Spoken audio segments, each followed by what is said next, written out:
Hello, good evening. Sorry, ગરબડ થઈ ગઈ ને આજે. લેક્ચર લેવાનો બધો વરઘોડો શરૂ કર્યો અને કનેક્શન કર્યું. ખબર નહીં ફોન કદાચ હેંગ થઈ ગયો છે અથવા નેટ મારું સ્લો ચાલે છે અથવા વધારે પડતું વપરાય છે પણ કનેક્ટ નથી થતું. એટલે હવે આજનું સેશન જે લાઈવ લેવાનું હતું ગ્રામરનું એ રેકોર્ડ કરી મૂકું છું. આજે મારી ગણતરી એવી હતી કે હું લાઈવ બોર્ડ પરથી ભણું તમે લોકો જુઓ એવું હતું, જે એકચ્યુઅલી 3 દિવસથી ચાલી રહ્યું છે મારું બરાબર. કંઈ નહીં, આજે આવું લખ્યું છે, નેક્સ્ટ ટાઈમ લાવી દઈશું.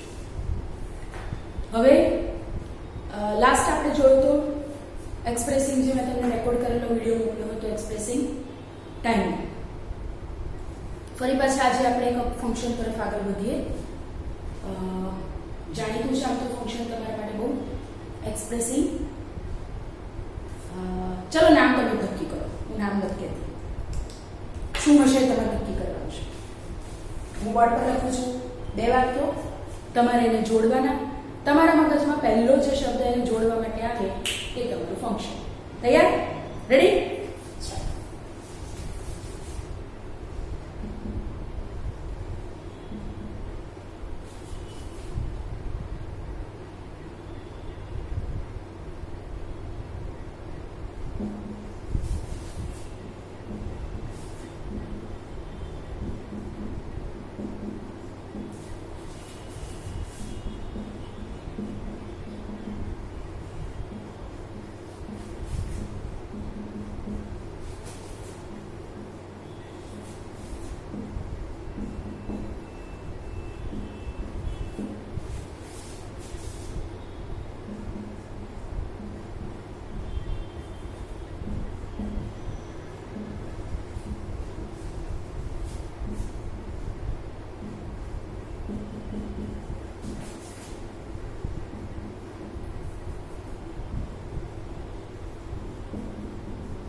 વાંચ્યા વાક્યો? શું લખ્યું છે? પહેલું વાક્ય છે Reema is old, she is active. વાક્ય કદાચ તમને મને ખ્યાલ નથી આવતો બોર્ડ પર વંચાય છે કે નહીં, પણ છતાં હું વાંચી જઉં છું કે પહેલું વાક્ય છે રીમા ઇઝ ઓલ્ડ, એની સાથે જોડકાનું બીજું વાક્ય છે શી ઇઝ એક્ટિવ. બીજું વાક્ય છે the king was rich, the king was rich. He was not happy. He played well. He lost the competition. શું આવે છે મગજમાં? આવે છે, બરાબર છે. શું આવે છે વચ્ચે બે વાક્યને જોડવા માટે? યસ, કિંતુ, પરંતુ, લેકિન. બરાબર છે.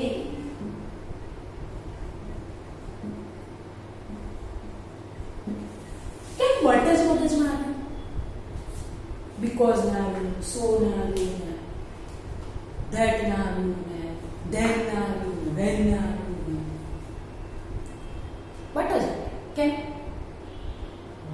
બરાબર, કારણ કે આ બંને વાક્યો પરસ્પર વિરોધી વિધાનો છે.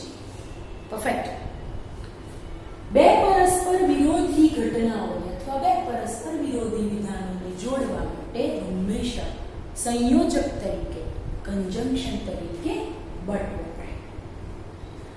હવે આ બટ તો જૂનો ને જાણીતો શબ્દ છે. તમે પહેલેથી એન્ડ, બટ, સો અને ધેરફોર, બીકોઝ આ 5 તો તમારે ફિક્સ છો. તમને એવું કહ્યું ને કે વાક્યને જોડો તો તમારા મગજમાં 5 જ આવે: એન્ડ, બટ, સો, બીકોઝ ને ધેરફોર. એટલે બટ આવી ગયું જે પરફેક્ટ નિશાન પર લાગ્યું. પણ તમને એવો કઈ ખ્યાલ ખરો કે આ બંને વાક્યોને જોડવા માટે આ બટની જગ્યા ઉપર એના બીજા 2 રિપ્લેસમેન્ટ છે અને સબસ્ટિટ્યુટ છે? જો કદાચ તમે ક્યાંક સાંભળ્યું હોય, ક્યાંક વાંચ્યું હોય કે જાતે ક્યાંક લખ્યું હોય તો અહીંયા આગળ યેટ પણ વાપરી શકાય છે, જેનો મતલબ પણ છતાં થઈ શકે છે. આમ તો યેટનો બીજો પણ મતલબ છે હજી. You have yet not started. I have yet not started my job. હજી સુધી મેં મારી જોબ શરૂ કરી નથી. પણ એના બદલે yet નો એક ઉપયોગ છતાં પણ થાય છે. એ બટની જગ્યા પર વાપરી શકાય બરાબર 2 પરસ્પર વિધાનો વિરોધી વિધાનોની વચ્ચે. હવે એની સિવાય એક બીજો પણ સબસ્ટિટ્યુટ છે જેનું નામ છે સ્ટીલ.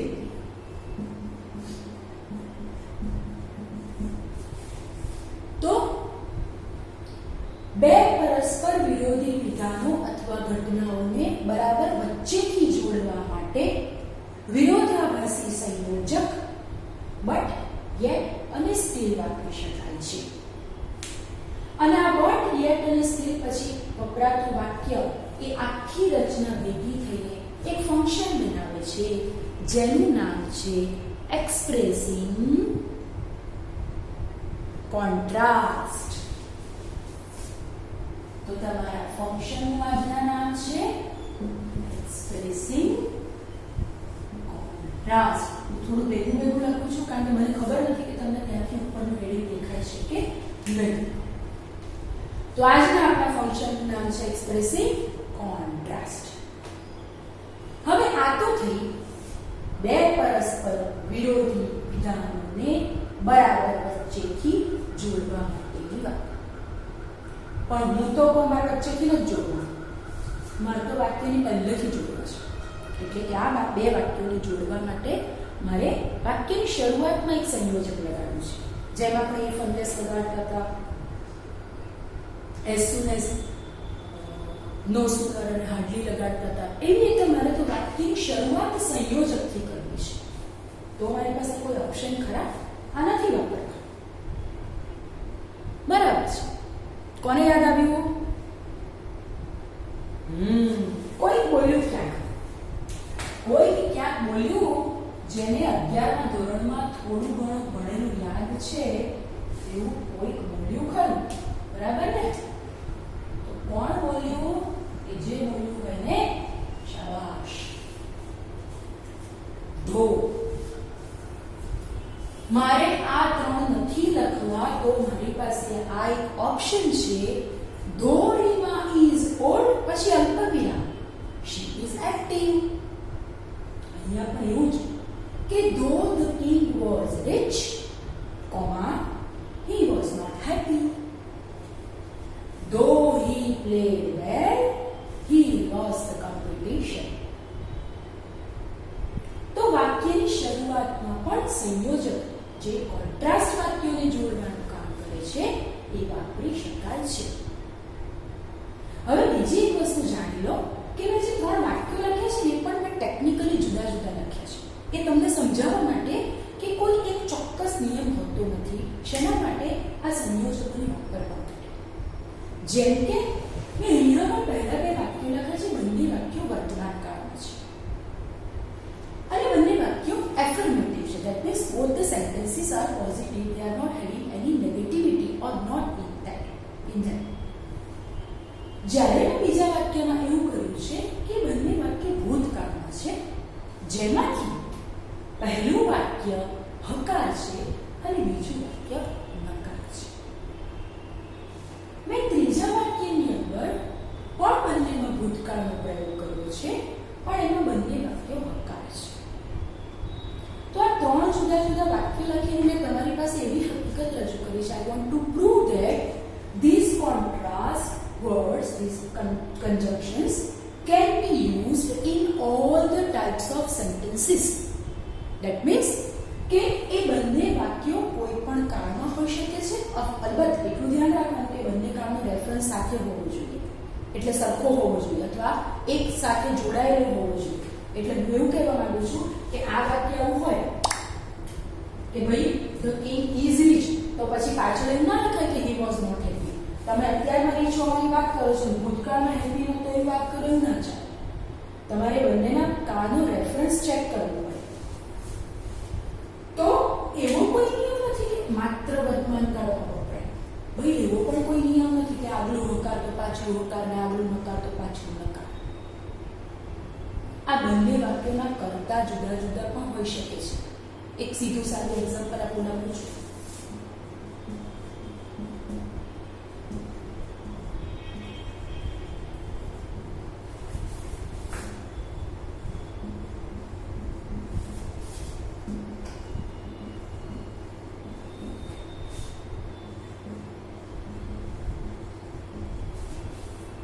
શું લખ્યું? I got less marks. મારા માર્ક્સ ઓછા આવ્યા.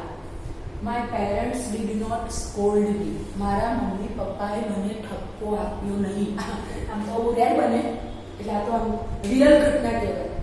પણ માર્ક્સ ઓછા આવે તો લગભગ કોઈ ઠપકો તો મમ્મી પપ્પા આપે તો બે પરસ્પર વિરોધી ઘટના થઈ ને, તો જોડવા માટે વાપરી શકાય. બટ યેટ સ્ટીલ અથવા એ નથી વાપરવું તો વાક્યની શરૂઆતમાં ધો. હા, હવે અહીંયા મેં શું સાબિત કર્યું? અહીંયા તો મેં એવું પણ સાબિત કર્યું કે આ વાક્ય હકાર છે, પેલું નકાર છે, કોઈ ભૂતકાળમાં પણ વાપરી શકાય છે. પણ એવું સાબિત કર્યું કે પહેલા વાક્યનો કર્તા અને બીજા વાક્યનો કર્તા જુદો જુદો પણ હોઈ શકે છે. જેમ કે અહીંયા રીમાબેન જ પાછળ કરતા છે, ધ કિંગ જ પાછળ ફરી કરતા છે અને બંને વાક્યમાં હી પોતે જ કરતા છે. એવું જરૂરી નથી. અહીંયા આઈ કરતા છે અને ત્યાં મારા પેરેન્ટ્સ કરતા છે, તો બંને વાક્યોના સબ્જેક્ટ પણ જુદા જુદા હોઈ શકે છે. આટલું ક્લિયર થઈ ગયું ને? બે પરસ્પર વિરોધી ઘટનાને જોડવા માટે યેટ બટ કે સ્ટીલ બરાબર જ છે. ધ્યાન નથી મૂકવા તો વાક્યની શરૂઆતમાં ધો મૂકી શકાય. આ ધો સિવાય કઈ ઓપ્શન ખરા? હા, એને બીજા 3 કઝિન બ્રધર છે. કઝિન બ્રધર ના કહીએ, રિયલ બ્રધર કહીએ, કારણ કે બંને એ 3 એક્ઝેક્ટ એની જગ્યા પર વાપરી શકાય છે. કઝિન બ્રધર બીજા હમણાં પાછળ છે, તો હું ધોની જગ્યા ઉપર although પણ વાપરી શકું છું. હું ધોની જગ્યા ઉપર even though પણ વાપરી શકું છું. though, although, even though A do અને એની જગ્યા ઉપર even if પણ વાપરી શકું છું. આ સિબલિંગ છે એટલે કે સગા ભાઈઓ છે. જેમ આ સગા ભાઈઓ છે 3, એમાં આ સગા ભાઈઓ છે 3. એનો અર્થ શું કરવાનો કે આ ચારે ચાર એકબીજાની જગ્યા પર વાપરી શકાય, વાક્ય રચનામાં કોઈ ફેર ન પડે. જેવી રીતે આ 3 એકબીજાની જગ્યા પર વાપરી શકાય, વાક્ય રચનામાં કોઈ ફેર પડે નહીં.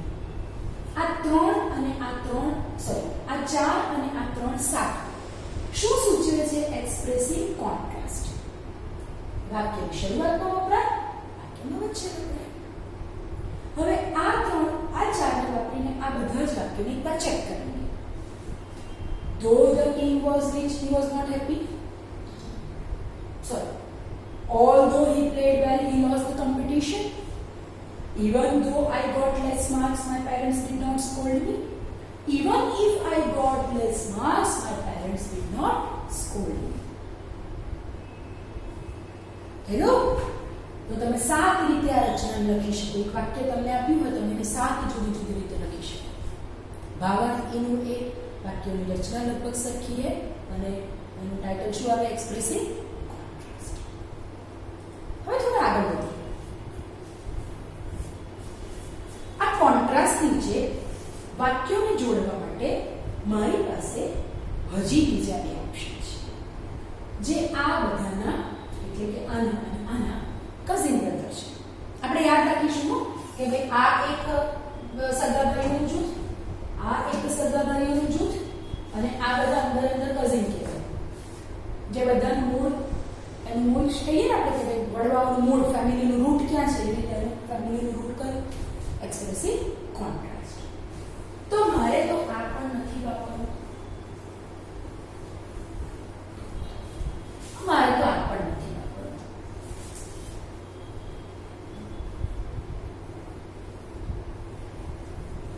આના સિવાયના 2 ઓપ્શન છે મારી પાસે જે હું વાપરી શકું છું. એમાં એકનું નામ છે હાઉ પેપર. કઝિન બ્રધર, દો ઓલ્ધો ઇવન ધોનો. હવે હાઉએવર નો મતલબ પણ એ જ થાય છે જે ધોનો થતો તો જો કે છતાં. જો કે રીમા ઓલ્ડ છે, ઘરડી છે, વૃદ્ધ છે, છતાં તેની પ્રવૃત્તિશીલ છે. તો એને લખવા માટે હું હાઉએવર નો પ્રયોગ કરી શકું. હવે તમને સમજાશે કે મેં એને કઝિન બ્રધર કરો. એટલા માટે કે મારે હાઉએવરને જ્યારે વાપરવું હોય તો મારી વાક્ય રચનામાં થોડોક ફેરફાર થાય છે. અને એ ફેરફાર એ થાય છે કે મારે હાઉએવર પછી આ વાક્યને સીધે સીધું લખી શકાતું નથી. મારે આ ઓલ્ડને કૂદકો મારી અણી વાળવું પડે છે. એટલે કે મારે હાઉએવર પછી ઓલ્ડ લખવું પડે છે અને પછી વાક્ય એન્યુઅલ લખાય છે. તમે પહેલા વાંચી લો, પછી સરખું વાક્ય લખો છો. શું લખ્યું મેં? ઓલ્ડ ક્યાં હતું? અચ્છા, ઓલ્ડ શું છે? વિશેષણ છે. ઓલ્ડ એડજેક્ટિવ છે. તો વાક્યની અંદર રહેલું એડજેક્ટિવ અથવા એડવર્બ પણ હોઈ શકે. જેમ કે અહીંયા આગળ એડવર્બ છે કે ભાઈ એ રમ્યો. કેવી રીતે રમ્યો? તો કે સારી રીતે રમ્યો. રીમાબેન કેવા છે? તો વૃદ્ધ છે. તો એ આ વિશેષણ થયું, જ્યારે આ ક્રિયા વિશેષણ થયું. તો મેં શું કર્યું? વાક્યમાં રહેલું વિશેષણ હાઉએવર પછી તરત મૂક્યું. એટલે કે વાક્ય રચના આવી તરીકે થઈ. However old Reema is, she is active. સમજ પડી? ઓલ્ડને ખેંચીને ક્યાં લાવ્યા તમે? વાક્યમાં બીજા નંબર. તો પહેલા નંબર પર શું મૂક્યું? તો તમે પહેલા નંબર પર હાઉએવર. તો however old Reema is, she is active. Done. હવે જો તમને આ રચનામાં ખબર પડી હોય તો તમે આ રચના આ વાક્યમાં મૂકો અને વિચાર કરો કે વાક્ય રચના શું થાય. તો વાક્ય રચના શું તૈયાર થશે? However, which the king was અલ્પવિરામ was not happy. એવી જ રીતે અહીંયા આગળ થશે. ચલો however મૂકો. However, when he played, he lost the competition. ચલો અહીંયા મૂકો.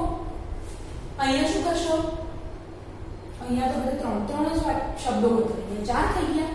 કઈ વાંધો નહીં. તમે જુઓ કે આની અંદર તમારું વિશેષણ શું છે? તો વિશેષણ છે લેસ. પણ લેસ એકલું નહીં વપરાય. લેસ માર્ક્સ આખું સાથે લઈ જવું પડશે. તો શું લખીશું? However, less marks I got. However, less marks I got. અલ્પવિરામ. My parents did not scold me. ખ્યાલ આવ્યો? તો શું યાદ રાખવાનું? એક્સપ્રેસિવ કોન્ટ્રાસ્ટ માટે however પણ વાપરી શકાય. પણ however પહેલું મૂક્યા પછી એના પછી તરત વિશેષણ કે ક્રિયા વિશેષણ મુકાય. પછી તમારું કર્તા, પછી તમારું ક્રિયાપદ. હા, આના ક્રમમાં ઉલટા સુલટી નહીં કરવાની હો કે ભાઈ ક્રિયાપદ પહેલા લઈ લે, કર્મ કરતા પછી મૂકી દીધું. એવું નથી કરવાનું. આવું નથી લખી નાખવાનું કે ભાઈ however old is રીમા. ખોટું પડે. however old રીમા is કરતા પહેલા ક્રિયાપદ પછી. કરતા પહેલા ને ક્રિયાપદ પછી. ક્લિયર છે? અને હજી એક કઝિન બ્રધર છે અને એનું નામ છે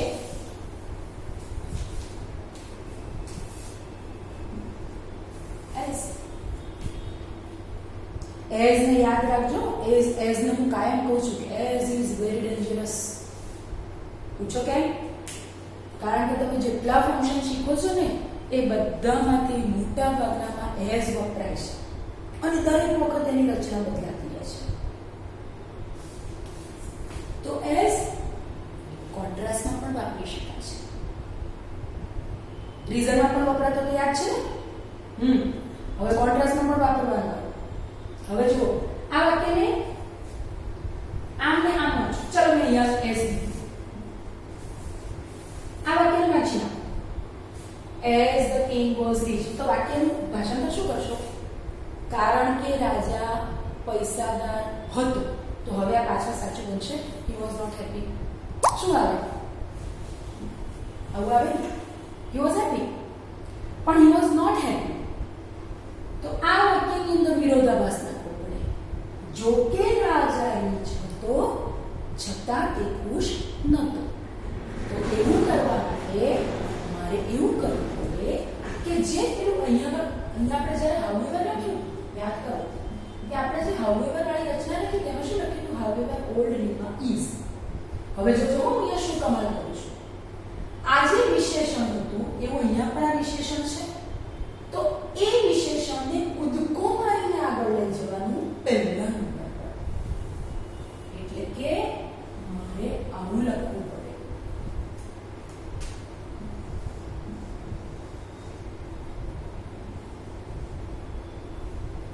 Old as Rima is, she is empty. હવે વાક્ય વિરોધાભાસ કરો. તો અહીંયા એવું કરવું શું થાય? બોલો, શું આગળ કૂદકો મારી? ચલો શોધો આમાંથી વિશેષણ કયું છે પહેલા વાક્યમાંથી.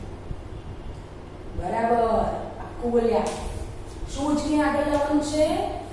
યસ. અને વાંચો વાક્યને.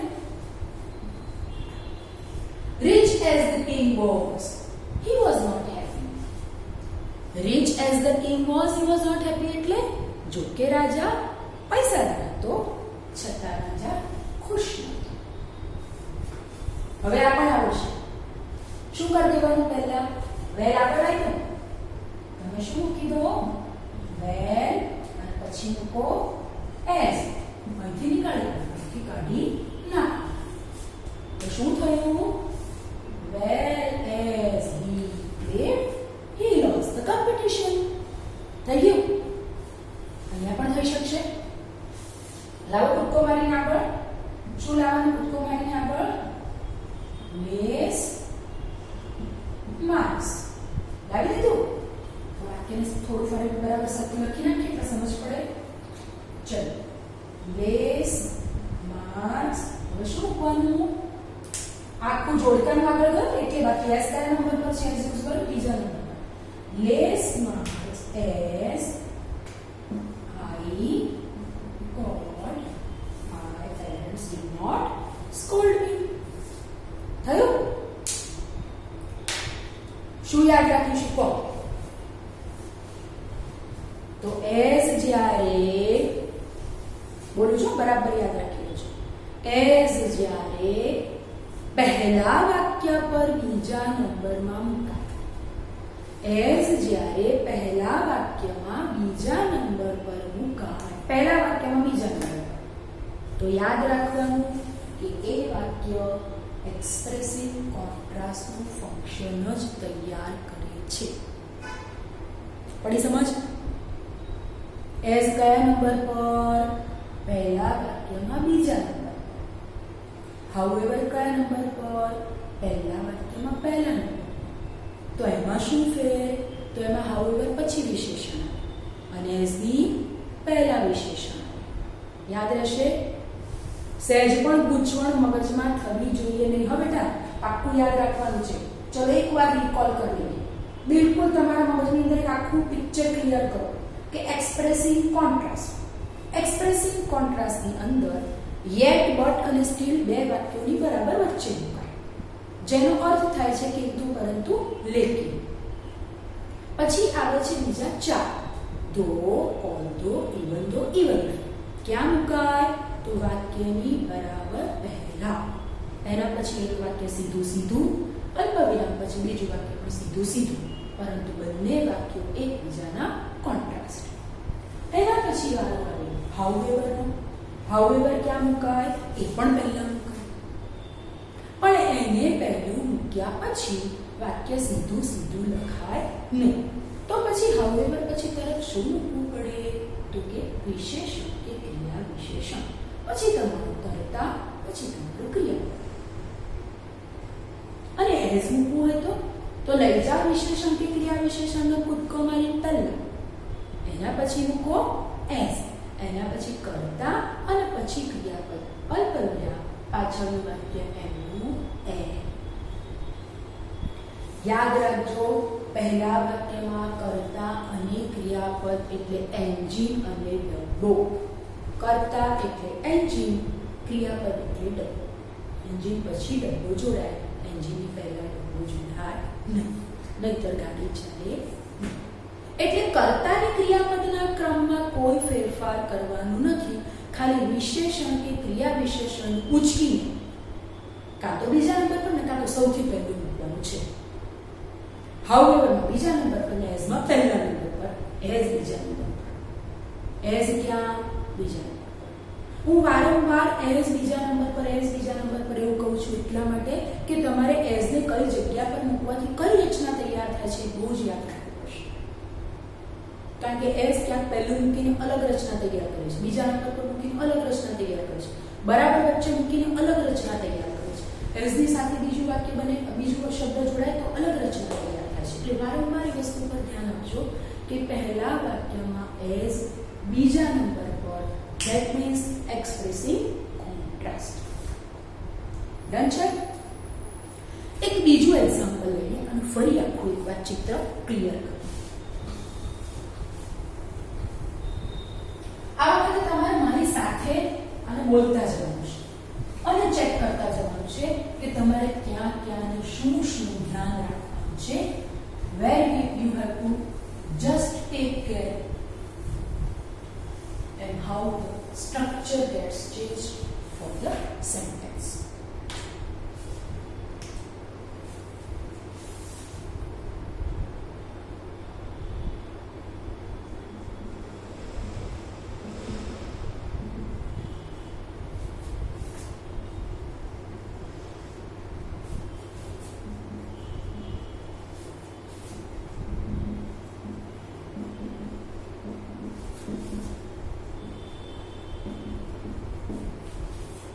શું લખ્યું? They tried hard, they did not win the match. થોડું મોટું લખવું, મને કોઈ કહ્યું તો મેમ તમારા ઉપર અક્ષર નાના લાગે છે, હું લખું જરા નીચે મૂકું. હા, they tried hard, બહુ મહેનત કરી, they did not win the match, પણ મેચ ના જીતી શક્યા. થયા પરસ્પર વિરોધી વિધાનો. બરાબર છે? ચલો પહેલા આને પકડીને મને કહો કે ક્યાં ક્યાં શું શું મુકાય. ચેક કરી લઈએ, પછી નીચે બીજું મોટું વાક્ય, મોટા અક્ષરે બીજું વાક્ય લખશું. They tried hard. આમાં yet still but વચ્ચે મુકાય, અને મૂકી દીધું but yet અને still. હવે આને હું લખું છું though, although વગેરે વાપરીને. તો મારે શું કરવું પડશે?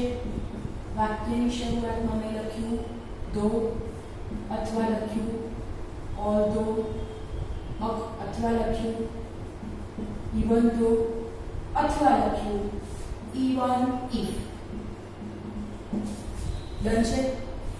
આ બધામાંથી કોઈ પણ વાપરીને હું વાક્ય રચના સીધી લખી શકું છું કે ભાઈ they tried hard, they did not win the match. પછી ચેક કરી લેજો. Though they tried hard, they did not win the match. Although they tried hard, they did not win the match. Even though they tried hard, they did not win the match. And even if they tried hard, they did not win the match. However, વાપરી લઈએ. ચલો વાપરી લઈએ. પહેલે શું મૂકી દઈશું? however. તો મેં મૂક્યું however. હવે શું મૂકવાનું? વિશેષણ કે ક્રિયા વિશેષણ. ક્યાં છે? આ. ચલો કરતા ક્રિયાપદ મૂકો સરસ મજાનું, અને પાછું વાક્ય એમનું એમ. ભાઈ ટપકા કર્યા છો તમારી જેમ. ડન છે? છેલ્લા પ્રેઝન્ટ બ્રધરને બોલાવો. ચલો. ક્યાં મૂકવાનું? બીજા નંબર. એઝ ને મૂકવાનું બીજા નંબર. તો પહેલું શું?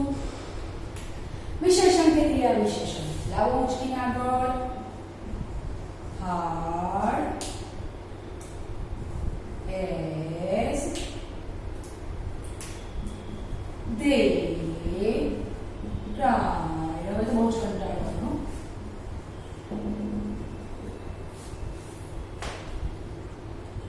બરાબર? રેડી? ક્લિયર? શું ખબર પડી? Expressive contrast. બે પરસ્પર વિધાનો જોડ. વચ્ચે મુકાય તો but yet still, પહેલા મુકાય તો though even. however પણ પહેલા મુકાય, પણ વિશેષણ બીજા નંબર કે ક્રિયા વિશેષણ. as મુકાય બીજા નંબર પર, પહેલા નંબર પર ક્રિયા વિશેષણ કે વિશેષણ. તો વચ્ચે શું? અલ્પવિરામ. પાછલું વાક્ય એમનું હોય. યાદ હોય તો મેં પહેલા પણ કહ્યું હતું કે આની અંદર મુખ્ય આ બધા જે ફંક્શન છે એની અંદર મુખ્ય વાક્યની અંદર કોઈ ચેન્જ થતું નથી. એમાં બે ઉપવાક્ય, એક મુખ્ય ઉપવાક્ય અને એક ગૌણ ઉપવાક્ય. તો જે મેઇન ક્લોઝ હોય, મેઇન ક્લોઝની અંદર કોઈ એમાં ચેન્જ ન થાય. જે સબઓર્ડિનેટ ક્લોઝ હોય એમાં જ ચેન્જ થાય. ડન? ક્લિયર? આને હજી પાછા તમે લોકો ખીજાશો કે હવે કેટલા તમે નવા કાઢતા જશો, પણ આની અંદર હજી બે બીજા તમારે ફ્રેઝ ભણવાના છે. એ ફ્રેઝને આપણે આવતા લેક્ચરની અંદર, આવતા સેશનની અંદર, કારણ કે એ ફ્રેઝને શીખવાડ્યા પછી મારે આને એની સાથે તમને ફરી યાદ કરાવવા છે. અને એના પછી હું એક ઉદાહરણથી તમને એ બે ફ્રેઝ છે, આ 3, આ 4 એટલે 4 ને 3 7, નીચેના 2 4 ને 3 7 ને 2 4 ને 3 7 ને 2 અને બીજા બે છે 11. ગભરાઈ ના જતા હો. એક્સપ્રેસિવ કોન્ટ્રાસ્ટ નીચે જુદી જુદી 11 રચનાઓ યાદ રાખવાની છે. ધેટ મીન્સ કે 11 એના ક્લુ વર્ડ્સ છે. ક્લિયર? ડન? આ સેશન એ પૂરો કરીએ છીએ. આનો બીજો નાનકડો અડધો સેશન હું ટૂંક સમયની અંદર રેકોર્ડ કરી મોકલી આપું છું. ત્યાં સુધી આ રેકોર્ડેડ વિડીયોને 2 થી 3 વાર જોઈ લેજો. તરત ને તરત ના જોતા માથું ચડી જશે. આજે જોજો, 2-3 દિવસ ફરી જોજો, 2-3 દિવસ ફરી જોજો. ત્યાં સુધી પેલો વિડીયો મળી જશે એટલે બંને મેચ કરીને જોઈ લેજો. Done? Okay, bye bye, C you.